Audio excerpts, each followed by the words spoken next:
So hello guys and welcome back once again. So today we are back with our 100-day JEE Advanced question series.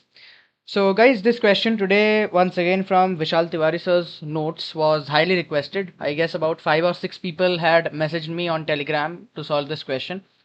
So this is not like, if I want to rate this, maybe I will give it a 8 out of 10, but it's a good question worth doing. Okay. So we will deal with this question today, guys. So if you haven't tried this out already, maybe like if you are seeing this for the very first time, you may try your hands out on this question once. You can pause the video and do so. I will wait for a few seconds and then I will also start solving this.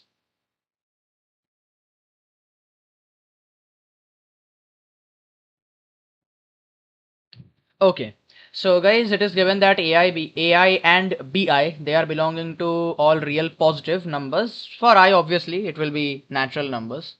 And they have given some relations of an and bn, and one k is defined, which is said to be the limit n is tending to infinity, 1 by product of, like how do I say, it is the continuous product of all the a terms, okay, taken one at a time, two at a time, three at a time, and so on. So we have to find out the value of 2k. Okay, so to proceed with this first, guys, I will first of all write the formulas given.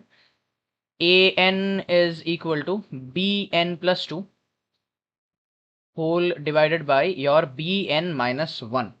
Okay, I hope this is, yeah. Now guys, I don't know if this thing is bn minus 1 or whether it is bn minus 1. I hope you can understand the difference between these two. So if this is the case, then the answer will be absolutely different, but I'm not considering that. I'm considering whatever is given in the question. Okay. Okay, and they have also said that both A1 and B1 are 1. Now, this is a very good thing because this will help us to actually exclude one term. When we take, afterwards, you will see in the question right now, just after a few seconds, you will see that when we take the multiplicative terms, we will actually take it from I equals to 2, because A1 and B1 both are 1. Okay, so there is no harm in that if we take it from I equals to 2. Anyways. So guys, first thing is, let's write down the product A1, A2, A3 up till, say, I am taking it to be up till AR only. So this thing is nothing but pi n equals 1 to R bn plus 2 by your bn minus 1. Nothing unique, okay, this is nothing new. I have just written whatever is given. So, like I said, because A1 is 1 and B1 is also 1, so we can actually start from n equals to 2 safely. Okay. So I can actually write this as your pi I equals 2 to R bi plus 2. Like actually, if you want, actually what is happening is, because n is here also in the variable of pi and it is also there in this expression, so I am better writing it in terms of I. Okay, and I hope guys, all of you know that when we multiply fractions, the numerators and denominators can obviously get individually multiplied.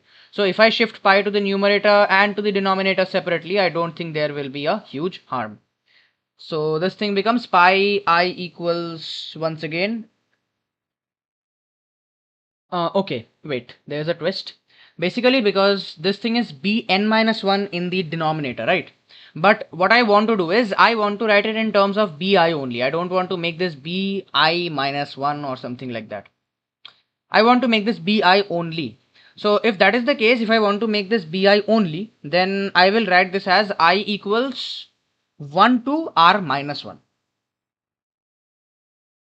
Okay, I equals 1 to r minus 1. This is important. Okay, don't mess with this limit of the pi, otherwise your whole sum will go wrong. Okay, so guys, our target expression is 1 by a1, a2, a3 up till ar, right? So that becomes equal to pi I equals 1 to your r minus 1 bi whole divided by pi I equals to 2 to r bi plus 2. Okay. So what I'm doing is I'm taking this to be, to say, let us take a variable, say it is a tr. So our target expression that is basically given is k equals your limit n tends to infinity sigma of r equals 1 to n tr. This is, I guess, our target expression. Okay. So for your r equals 1, tell me one thing. What is your tr? That is t1. T1 is nothing but 1 by 1, so it is also 1. Right? So actually we don't need to take r equals to 1. We will consider all cases where r is greater than equals to 2. Convenient. So tr will become 1 whole divided by br plus 2 pi j equals 2 to r minus 1 bi by, okay, wait, I have written j, okay, right? So let's take it to be j only, bj plus 2. Okay, now there might be a bit of confusion about why did this 1 by br plus 2 appear here.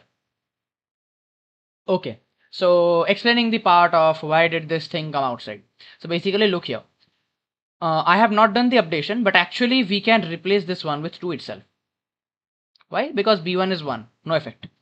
Now when we replace this I equals to 2 with 1, what my motive was, I needed to bring this in a single fraction. I wanted to bring this inside a single fraction so that my pi manipulation becomes easier. Because this is two separate pi's with why two separate pi's? Because their limits are different. We can combine them in a single pi when their limits are same. So what I did was, this is j equals to here also, I equals to or j equals to whatever, here also and here also. But problem was with this r minus 1 factor, right? So I needed to make this r minus 1. So what I did was, I made the pi from I equals 2 to r minus 1, put r and pulled that term outside. That's all. Nothing very complicated, okay? So guys, I hope this was clear. So proceeding from here, what I will do is, I am writing this as 1 by br plus 2. And let's take another variable once again. Like say pi j equals, this is pi j equals 2 to r minus 1, right? Let's take this to be dj. Where your dj is obviously bj by bj plus 2. Okay.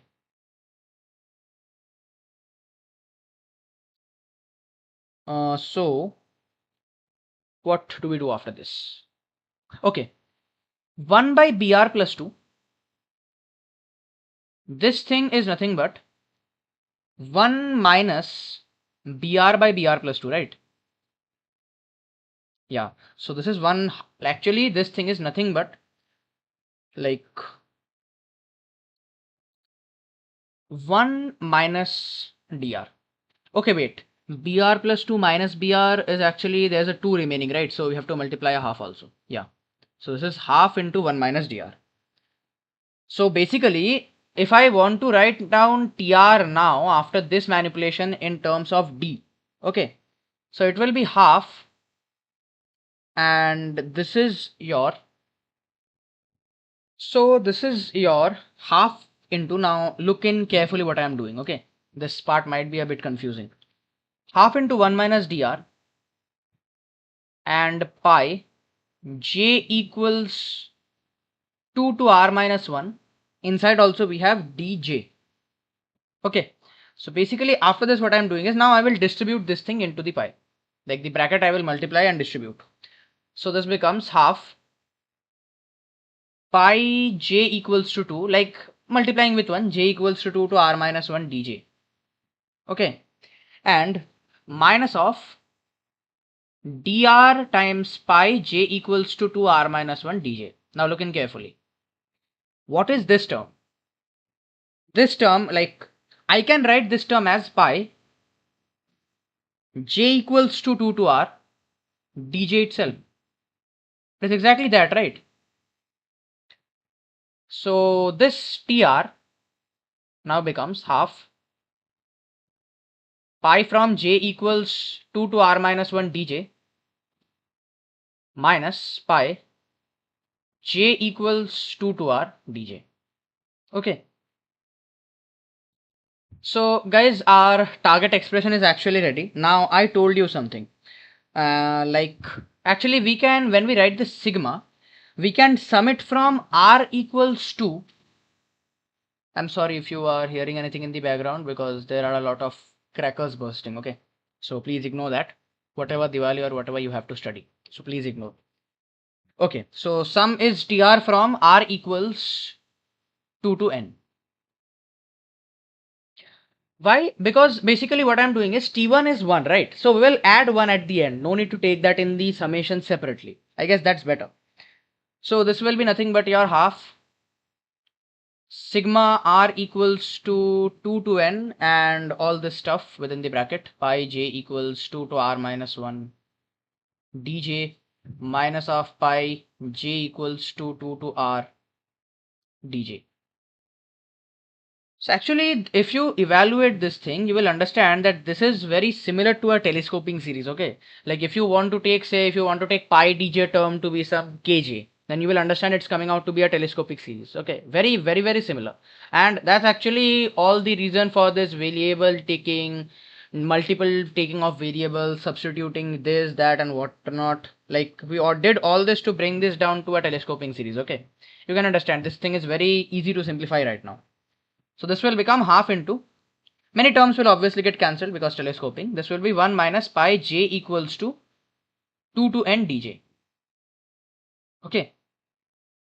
So if we introduce our t equals to 1 case, then sigma, I'm sorry, r equals to 1 to n tr will become 1 plus of half into 1 minus pi j equals to 2 to n dj. Okay.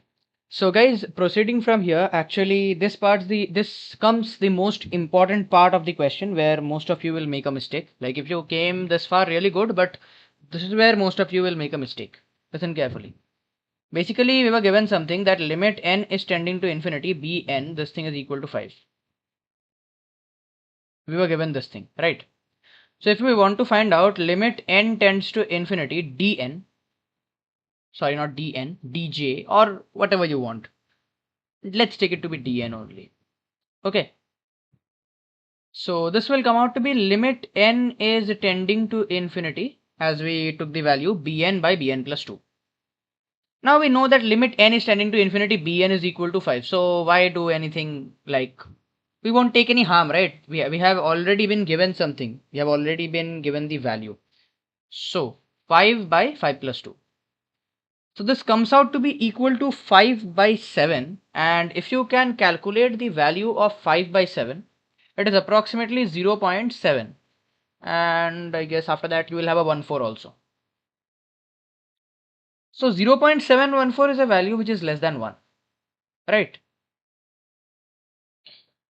So like this, if I can tell you the direct statement I want to infer from here, then I will say that because your limit n is tending to infinity dn, it is coming out to be less than 1. Okay.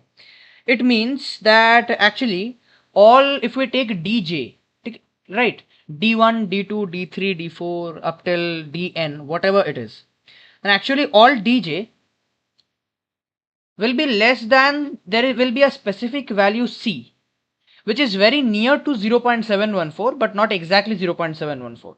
So all these dj will be always less than this particular c, always. Okay, dj will always be less than c, which is less than 1. Now because of this reason, what will happen is when you multiply numbers of the order, say I can take an example, say if I take a very close number, say c is 0.713.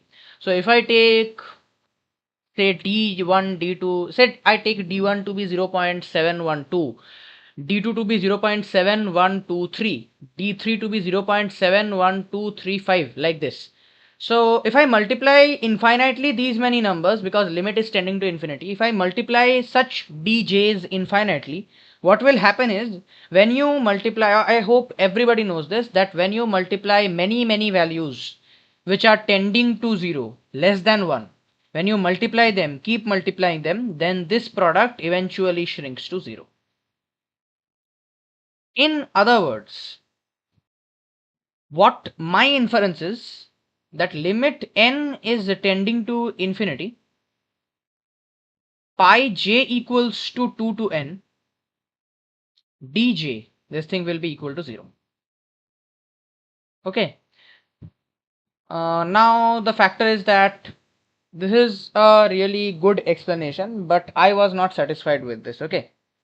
I'm not satisfied. Like, it's a good explanation. We do this generally. I accept everything, but in my opinion, this explanation is not really satisfactory.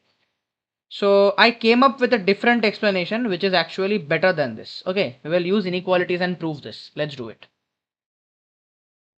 Okay, so guys, what I'm doing is I will write this pi j equals to 2 to n dj, and I will write this product in two different parts. Okay, first part will be d2, d3 till d some capital N minus 1, and second bracket will contain d capital N plus 1 up till your d small n, which is our target. Okay, so the first part, let's take this to be a constant k. It is coming out to be obviously k, right? And it will obviously be greater than 0 but less than 1. That is a different deal. Okay, so this is k. Now for the second part, since your, like, we wrote the inequality here. Okay, wait, this inequality will actually be dj less than equal to c, because c can be also equal to this, right? There is actually a possibility that c can be equal to 5 by 7 or 0.714. It can be. Okay, please correct this inequality. I am correcting it here also. dj less than equal to c less than 1. Okay, so with keeping this statement in regard, for j greater than equals to n,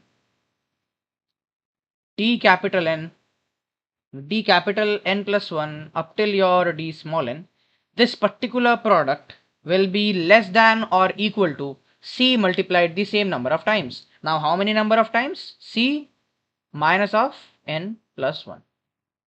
Okay. Why? Because n minus 1 terms are already gone. Actually it is c power small n minus of, within the bracket, capital N minus 1. So, like, I multiplied the capital N, the minus, and this became small n minus capital N plus 1.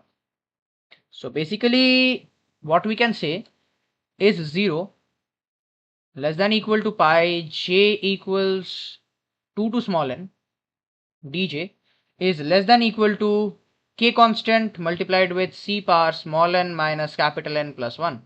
And now this explains actually every single thing, because limit from here, I will box this thing. Okay, limit n is tending to infinity, c power of small n minus capital N plus 1. This thing is on any ground 0.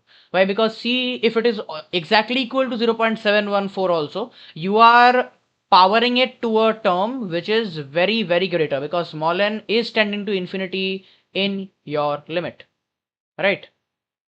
So this thing is equal to 0, and if this thing is equal to 0, you can't contract, like, you are trying to contract one value, like, obviously not strictly contract, it is less than equal to, but you are less than equal toing a value in between two zeros, so obviously it has to be equal to 0. Okay, this is a better satisfactory explanation in my regard. Rather than following tradition, you should invent something like this when you are solving sums, right? This inequality explains everything. It actually explains whatever I said a while ago, and the same conclusion, that limit n is tending to infinity, pi j equals 2 to dj will be equal to 0. Okay, so I hope this is clear, guys. Now let's proceed. Okay, so guys, let's conclude this sum here only, because there's a little bit of space. So basically we have to find limit n is tending to infinity, and this is your sigma r equals 1 to n tr. This was the value we had to find. So we will obviously have 1 plus half, and this particular multiplicative term will have the sigma, right? It will have the sigma, and we have already proved that limit n tends to infinity, pi times of dj will be equal to 0. So this becomes half into 1 minus 0. So this comes out to be equal to 3 by 2, which is equal to, I guess, k. And we have to find out the value of 2k. So the value of 2k will be 3. So guys, the final answer for this question becomes 3. Okay. This is a really nice question actually, because, like, The initial part, or maybe you will use your brains and do, but this part is a bit logical. Because what I think is the first explanation I gave here, obviously it is okay, traditional, but what I think is if JEE Advanced will ever try to trick you, na, if they want to trick you, trap you in something that you can't do, they will give you this thing. Somehow. How they give is not in our hands, it is their decision. But they will try to ask you this. Like, this is a very logical explanation, right? We say that there is something like this, that it is less than 1. So you take some values less than 1, you keep multiplying them and you get 0. Obviously, it is common sense, obviously, logical. But I guess this is a better firm thing. It is correct.